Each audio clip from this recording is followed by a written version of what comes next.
أما بعد فأعوذ بالله من الشيطان الرجيم بسم الله الرحمن الرحيم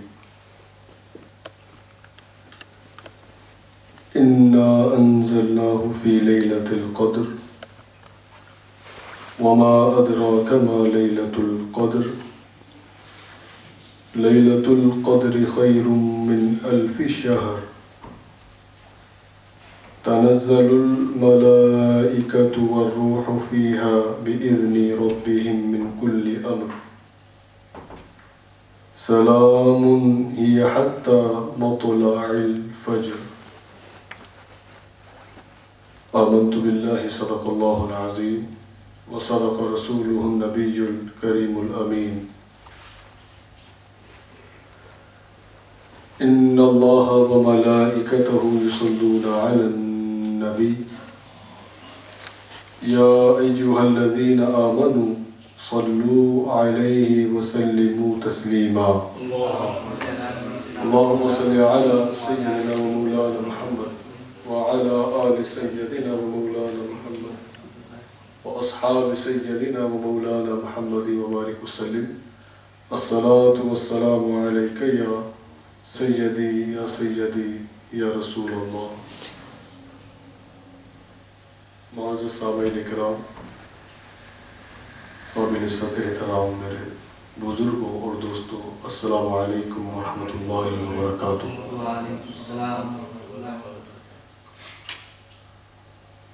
مختصر سے خطبہ کے بعد میں نے قرآن مجید فرقان حمید کی ایک پوری سورہ قدر آپ حضرات کے سامنے تلاوت کی. اللہ رب العزت یہ ارشاد فرماتا ہے، بے شک ہم نے اس کو شب قدر میں اتارا اور تم نے جانا کیا شب قدر 1000 مہینوں سے بہتر. اس میں فرشتے اور جبریل علیہ السلام اترتے ہیں اپنے رب کے حکم سے. ہر کام کے لیے وہ سلامتی ہے صبح چمکنے تک. یہ سورہ قدر کا وہ ترجمہ ہے جو میں نے آپ کے سامنے تلاوت کی تھی، سورہ قدر. اس سے قبل کے گفتگو اور آگے جائے، آپ بآواز بلند میرے ساتھ مل کر درود السلام بارگاہ رسالت مآب علیہ السلام پیش فرمانے پر یہ الصلاۃ والسلام علیک یا رسول اللہ، الصلاۃ والسلام علیک یا حبیب اللہ، الصلاۃ والسلام علیک یا نبی اللہ وعلی آلک واصحابک یا نور اللہ.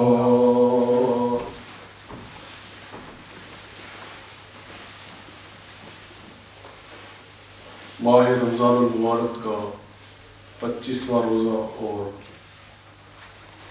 جمعۃ الوداع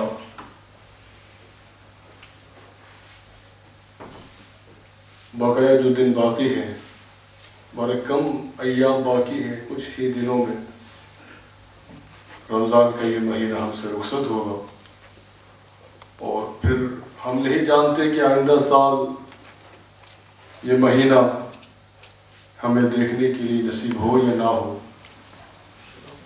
مگر یہ دعا کرتے ہیں اللہ کریم ہماری جو عبادتیں کی گئی ہیں اس مہینے پاک میں، ٹوٹی پھوٹی عبادتوں کو اللہ تعالیٰ قبول فرمائے، اور اس مہینے کے صدقے میں رب تعالیٰ ہمارے والدین کی مغفرت فرمائے. حضرت سیدنا جابر رضی اللہ تعالیٰ عنہ سے یہ روایت ہے کہ حضور علیہ الصلوۃ والسلام نے یہ فرمایا کہ میری امت کو ماہ رمضان میں 5 ایسی چیزیں عطا کی گئی جو مجھ سے پہلے کسی نبی علیہ السلام کو نہیں ملی۔ حضرت جابر رضی اللہ تعالی عنہ یہ خود اس حدیث پاک کو روایت کرتے کہ سرکار نے مجھ سے یہ فرمایا ہے۔ اب کتنا کرم ہے امت محمدیہ پر کہ کہتے ہیں کہ حضور علیہ السلام نے فرمایا کہ 5 ایسی چیزیں ہیں جو مجھ سے پہلے حضرت آدم علیہ السلام سے لے کر حضرت عیسیٰ علیہ السلام تک جتنے انبیاء کرام تشریف لائے ان تمام انبیاء کرام میں یہ انعام صرف اللہ تعالیٰ نے مجھے عطا فرمایا۔ وہ 5 چیزیں کیا ہیں؟ پھر خود حضور علیہ السلام یہ ان 5 چیزوں کا ذکر فرماتے ہیں کہ سرکار علیہ السلام نے فرمایا کہ جب رمضان کی پہلی رات آتی ہے تو اللہ رب العزت زمین کی طرف رحمت کی نظر فرماتا ہے، زمین والوں پر رحمت کی نظر فرماتا ہے، اور جس طرف اللہ تعالی نظر رحمت فرما دے تو اسے پھر کبھی عذاب نہیں دے گا۔ تو یہ خصوصیت، یہ انعام امت محمدیہ کو اللہ تعالیٰ نے عطا فرمایا کہ پہلی رات آتی ہے، اللہ تعالیٰ ماہ رمضان کی برکت سے پہلی رات ہی کو اللہ تعالیٰ رحمت کی نظر فرماتا ہے۔ اور دوسری خصوصیت یہ عطا فرمائی، حضرت جابر رضی اللہ تعالیٰ عنہ یہ کہتے ہیں کہ سرکار علیہ السلام نے فرمایا کہ دوسری خصوصیت جابر یہ ہے کہ شام کے وقت روزہ دار جب روزہ رکھتا ہے، شام کے وقت اس کے منہ سے جو بھوک کی وجہ سے جو بو آتی ہے، جو اسمیل آتی ہے، اللہ رب العزت کے نزدیک وہ عطر یعنی جو مشک کی جو خوشبو ہے اس سے بھی بہتر ہے۔ جو روزہ دار بھوک کی وجہ سے جو شام کے وقت اس کے منہ سے جو بو آتی ہے، یہ خصوصیت حضور علیہ السلام کی امت کے لیے اللہ تعالیٰ نے عطا فرمائی۔ تیسری یہ خصوصیت عطا فرمائی کہ روزہ دار جو اللہ رب العزت کی رضا کے لیے روزہ رکھتا ہے تو دن اور رات اللہ رب العزت کے فرشتے ان روزہ داروں کے لیے مغفرت کی دعا کرتے ہیں، کہ یہی التجائیں کرتے ہیں کہ مولا یہ روزہ دار جنہوں نے تیری خاطر روزہ رکھا ہے، ہم تیری بارگاہ میں یہ التجا کرتے ہیں کہ مولا امت محمدیہ کے لوگوں کی مغفرت فرما دے، ان لوگوں کو بخش دے کہ جو تیری خاطر جنہوں نے بھوک کو برداشت کیا ہے اور روزہ رکھا ہوا ہے۔ تو فرشتے جب دعا مانگتے ہیں تو یقیناً فرشتوں کی جو دعا وہ اللہ تعالیٰ قبول فرماتا ہے، کیونکہ وہ گناہوں سے پاک ہے۔ اور چوتھی یہ خصوصیت عطا فرمائی کہ اللہ تعالیٰ جنت کو یہ حکم ارشاد فرماتا، اللہ رب العزت جنت کو یہ حکم دیتا ہے کہ اے جنت آراستہ ہو جا، مزین ہو جا ان روزہ داروں کے لیے کہ جنہوں نے میری خاطر بھوک کو برداشت کیا، پیاس کو برداشت کیا، ہر اس کام سے رکے رہے کہ جو کام رمضان کے روزوں کے علاوہ تو جائز ہے مگر روزہ رکھ لینے کے بعد وہ کام ناجائز ہو جاتے ہیں، مگر میری خاطر ان روزہ داروں نے اپنے آپ کو ان کاموں سے روکے رکھا۔ اے جنت میں تجھ کو یہ حکم دیتا ہوں کہ ان لوگوں کے لیے تو مزین ہو جا، آراستہ ہو جا، گویا جنت کی خوشخبری یہ سنائی جا رہی ہے۔ تو یہ کرم، یہ خصوصیت بھی امت محمدیہ کو اللہ تعالیٰ نے عطا فرمائی۔ پانچواں یہ کرم ہوتا ہے کہ جب ماہ رمضان المبارک کی آخری رات آتی ہے تو اللہ رب العزت کی جانب سے یہ گویا اعلان ہوتا ہے کہ اے روزہ دارو، تم نے میری خاطر روزہ رکھا، پورا مہینہ تم نے میری خاطر روزہ رکھا، اب یہ اعلان کیا جا رہا ہے کہ میں ان تمام روزہ داروں کی مغفرت کر دیتا ہوں جو اللہ کی رضا کے لیے جو روزہ رکھتے ہیں، تو حضرات کرام یہ 5 یہ وہ انعام ہے کہ جو انعام صرف اللہ رب العزت نے امت محمدیہ کو عطا فرمایا۔ ہمیں کیا کرنا چاہیے؟ کیونکہ ابھی دن آج جمعۃ الوداع ہے، اس کے بعد مشکل سے ہمیں کچھ ہی دن ملیں گے۔ آنے والا جمعہ وہ رمضان کا جمعہ نہیں ہوگا۔ اس جمعہ میں جو ہم کچھ عبادت کریں گے، نیکی کریں گے، یقیناً اس کا ثواب دگنا ہے، بلکہ 70 گنا زیادہ ہے، مگر یہ ثواب رمضان کے بعد تو ہمیں نہیں ملنا۔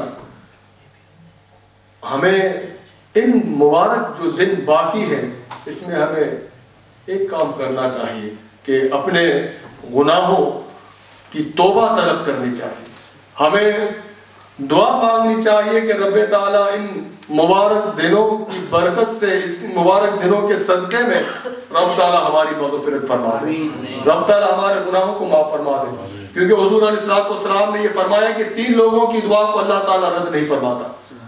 وہ 3 لوگ کون ہیں کہ جن کی دعا بارگاہ خداوندی میں قبول ہوتی ہے؟ سارے پردے ان لوگوں کے لیے اٹھا دیے جاتے ہیں۔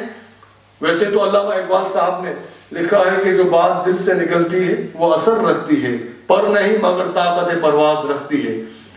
مگر رمضان کے مہینے میں 3 وہ لوگ ہیں کہ جب اللہ کی بارگاہ میں جب ہاتھ اٹھا کر جب دعا کرتے ہیں تو اللہ تعالیٰ ان کی دعا کو قبول فرماتا ہے۔ سرکار فرماتے ہیں کہ ایک وہ شخص ہے کہ جو عادل بادشاہ ہو، جس کو اللہ تعالیٰ نے سلطنت عطا کی ہو، جس کے پاس حکومت ہو، مگر وہ لوگوں کے ساتھ عدل کرتا ہو، لوگوں کے ساتھ انصاف کرتا ہو۔ جب وہ انصاف کرنے والا بادشاہ جب اللہ کی بارگاہ میں ہاتھ اٹھا کر دعا مانگتا ہے تو اللہ تعالیٰ اس عادل بادشاہ کی دعا کو قبول فرماتا ہے۔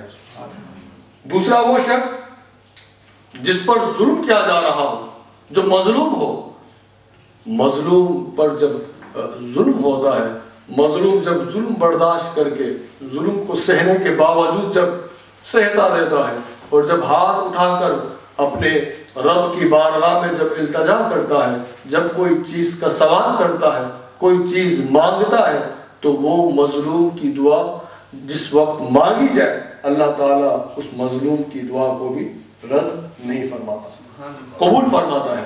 کیوں؟ اللہ رب العزت بہتر جانتا ہے۔ گویا اللہ تعالیٰ یہی فرماتے ہیں کہ میرے بات سنتا ہوں، قبول کرتا ہوں، یعنی تمہاری دعا کو اللہ رب العزت سنتا ہے، اور اللہ سے زیادہ بہتر اور سننے والا کون ہے؟ وہ علیم بذات الصدور ہے، وہ تو ہماری شہرک سے زیادہ قریب ہے۔ وَإِذَا سَأَلَكَ عِبَادِي عَنِّي فَإِنِّي قَرِيبٌ، یہ بات الگ ہے کہ وہ ہمیں نظر نہیں آتا، مگر رب تعالیٰ شہرک سے زیادہ قریب ہے۔ اس کے لیے ایک سیدھی سی اگزامپل ہے، ہم جب سرما اپنی آنکھوں میں لگاتے ہیں، سرما آنکھوں میں لگایا جاتا ہے، اور آنکھ وہ چیز ہے کہ جس سے آپ ہر چیز کو دیکھ سکتے ہیں۔ آپ جتنی دیکھنے کی قوت اللہ تعالیٰ نے آپ کو عطا فرمائی ہے، آپ ان آنکھوں سے دیکھ سکتے ہیں، آپ قریب والے کو دیکھ سکتے ہیں، قریب سے دور والوں کو دیکھ سکتے ہیں، جہاں تک آپ کی نگاہ جائے آپ دیکھ سکتے ہیں۔ مگر انہیں آنکھوں میں اگر سرما لگا لیا جائے تو آپ سرما نہیں دیکھ پاتے، سرما جبکہ آنکھوں کے بالکل قریب ہوتا ہے، مگر سرما دیکھنے کے لیے ہم محتاج ہوتے ہیں۔ ہم سرما دیکھنے کے لیے آئینے کے قریب جاتے ہیں، مرر کے قریب جاتے ہیں، اور جب مرر میں آئینے میں دیکھتے ہیں تو ہم یہ دیکھ پاتے ہیں کہ ہم نے سرما لگایا ہوا ہے۔ اب جو آنکھ سب کچھ دیکھ رہی ہے، جس آنکھوں سے آپ دور تک آپ دیکھ سکتے ہو، مگر سرما انہی آنکھوں میں لگا دیا جائے تو آپ سرما نہیں دیکھ پاتے۔ تو یہی وجہ ہے اللہ تعالیٰ تو بے شک شہرک سے زیادہ قریب ہے، مگر نظر نہیں آتا۔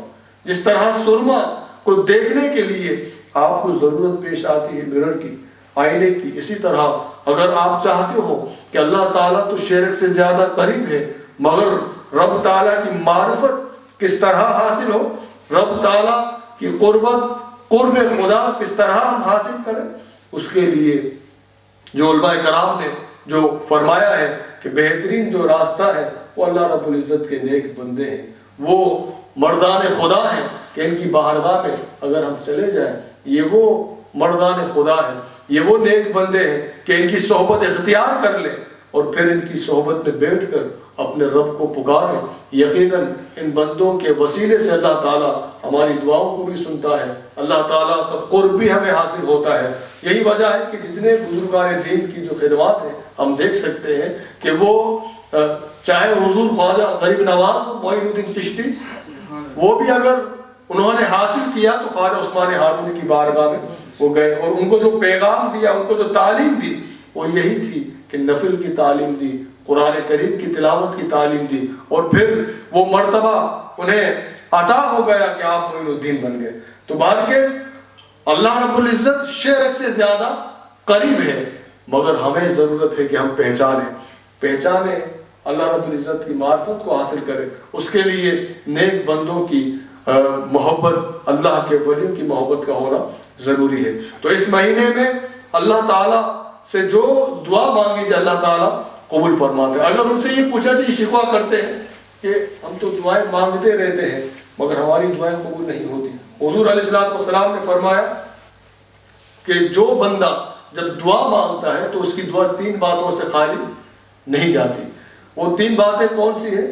کہ اول، جب وہ دعا مانگتا ہے تو اللہ تعالیٰ اس کی دعا کو قبول فرماتا ہے۔ اللہ تعالیٰ اگر اس کی دعا قبول نہیں ہوتی تو اس کے بدلے میں اس کا 1 گناہ اللہ تعالیٰ معاف فرما دیتا ہے، اور اگر یہ بھی نہ ہو تو تیسرا یہ فائدہ اسے پہنچتا ہے کہ قیامت کے دن جب فرشتے اس کو اس کے اعمال کا بدلہ دکھائیں گے تو وہ یہ عرض کرے گا کہ یہ جو کچھ مجھے دیا جا رہا ہے، میری نیکیاں تو اتنی نہیں تھی، یہ سب کچھ جو مجھے نوازا جا رہا ہے اس کی کیا وجہ ہے؟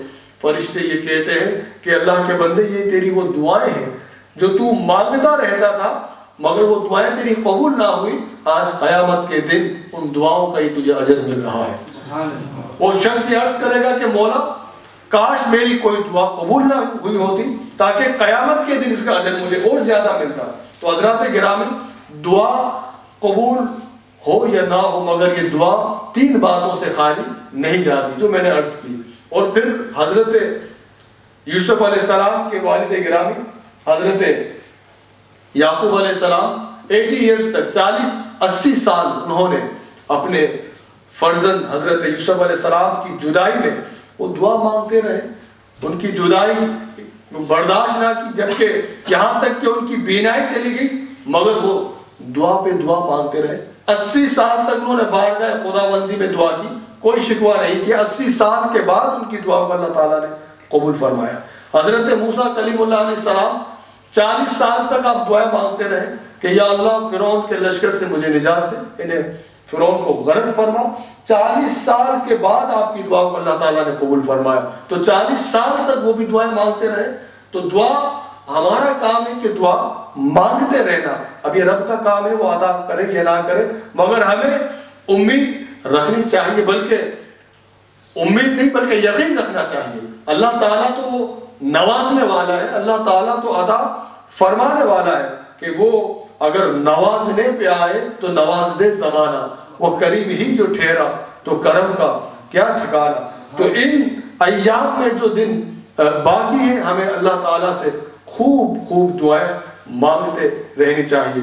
آخری بات کہ جب یہ مہینہ یقیناً بڑی بابرکت اور رحمتوں والا مہینہ ہے، ہم نہیں جانتے کہ اس مہینے میں ہم آئندہ سال ہمیں دیکھنا نصیب ہو یا نہ ہو، مگر جہاں پر روزے فرض کیے گئے ہیں اس مہینے میں وہاں پر یاد رکھیے کہ ہر صاحب نصاب پر زکوٰۃ کا نکالنا بھی ضروری ہے جو صاحب حیثیت ہے، اور پھر ان روزوں کے ساتھ اس کو فطرہ ادا کرنا یہ ضروری ہے۔ فطروں کا کوئی تعلق روزوں سے نہیں ہے، جو بھی جاندار ہے یعنی انسانوں کے لیے، چاہے مسلمان مومن جو 1 دن کا بچہ بھی ہے، اب والدین کی یہ رسپانسبلٹی ہے کہ وہ اس کا فطرہ بھی ادا کرے۔ فطرہ کیوں ادا کیا جا رہا ہے؟ کیونکہ آپ دیکھیے روزہ جو ہم پورا دن بھوک اور پیاس ہم برداشت کرتے ہیں اور اللہ رب العزت کی بندگی کرتے ہیں، مگر فطرے کی جو رقم ہے وہ 3.5 پاؤنڈ ہے۔ اب یہ 3.5 پاؤنڈ اگر ادا نہیں کر رہے تو ہماری پورے دن کی عبادت آسمان اور زمین کے درمیان لٹک رہی ہے۔ آخر یہ کیا وجہ ہے؟ اللہ کی عبادت تو ہم کر رہے ہیں مگر فطرہ نہ دینے کی وجہ سے ہماری کوئی عبادت وہ گویا وہ ابھی تک قبول نہیں ہوئی۔ وہ ابھی تک بیلغ نہیں ہے، آپ کے لیے ضروری ہے۔ اور فطرے کی رقم یہ 3.5 پاؤنڈ جو نماز عید سے پہلے ادا کرنا یہ واجب ہے اور ہر کسی پر ضروری ہے۔ حضرات گرامی میں یہ عرض کرنا چاہتا ہوں کہ روزہ ہم 21 گھنٹے کا رکھتے ہیں، 22 گھنٹے کا رکھتے ہیں، مگر یہ 3.5 پاؤنڈ ہمیں کیا بتا رہے ہیں؟ 3.5 پاؤنڈ یقیناً یہی بتا رہے ہیں کہ اللہ کے نزدیک اگر کوئی بہترین عبادت ہے تو وہ یہی ہے، خدمت خلق، کہ یہ 3.5 پاؤنڈ نکالو، غریبوں کو دو، مستحقین کو دو، تمہارے روزے بھی قبول ہوں گے، تمہاری نمازیں بھی قبول ہوگی۔ تو سب سے بہترین یہ فطرہ ہمیں یہ بتا رہا ہے کہ اس مہینے میں بھی اگر جو بہترین عبادت ہے وہ اللہ تعالیٰ کے بندوں سے پیار کرنا ہے، اللہ تعالیٰ کی مخلوق سے ہمدردی کرنا ہے، اور یہی جذبہ اللہ تعالیٰ نے انسان کو عطا فرمایا ہے کہ جو وہ ایک دوسروں کا خیال رکھتے ہیں۔ تو یہ فطرے کی رقم کو ادا کرنا یہ عید الفطر کی نماز سے پہلے یہ ضروری ہے۔ اللہ تعالیٰ اس ماہ پاک کی برکتیں ہم سب کو نصیب فرمائے، اس ماہ پاک کے صدقے میں رب تعالیٰ ہماری مغفرت فرمائے۔ آمین وآخر دعوانا الحمدللہ۔ اللہ اکبر، اللہ اکبر، اللہ اکبر، اشہد ان لا الہ الا اللہ، اشہد ان لا الہ الا اللہ، اشہد ان محمد رسول اللہ، اشہد ان محمد رسول اللہ، حی علی الصلاة، حی علی الصلاة، حی علی الفلاح، حی علی الفلاح، اللہ اکبر، اللہ اکبر، لا الہ الا اللہ۔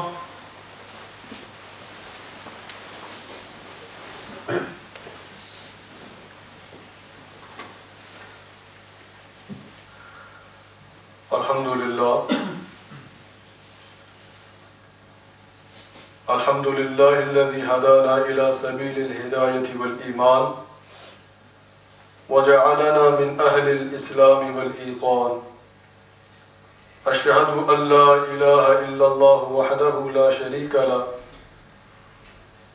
ونشهد أن سيدنا ومولانا محمدا عبده ورسوله صلى الله تعالى عليه وعلى آله وأصحابه أجمعين. أما بعد، فيا أيها الإخوان، اجتهدوا في العبادات واجتنبوا عن السيئات، وحاسبوا أنفسكم واعلموا أن الدنيا خلقت لكم وأنكم خلقتم للآخرة.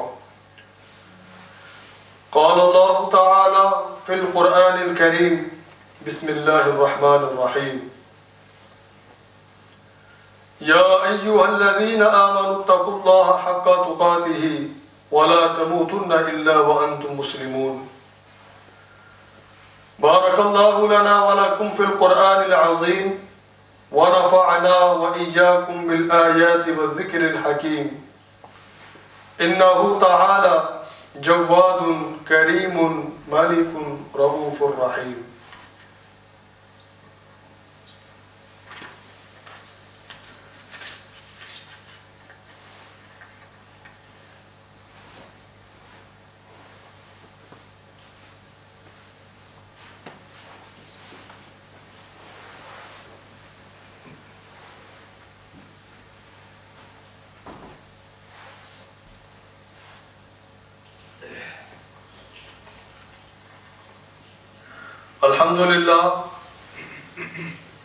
الحمد لله رب العالمين الرحمن الرحيم مالك يوم الدين،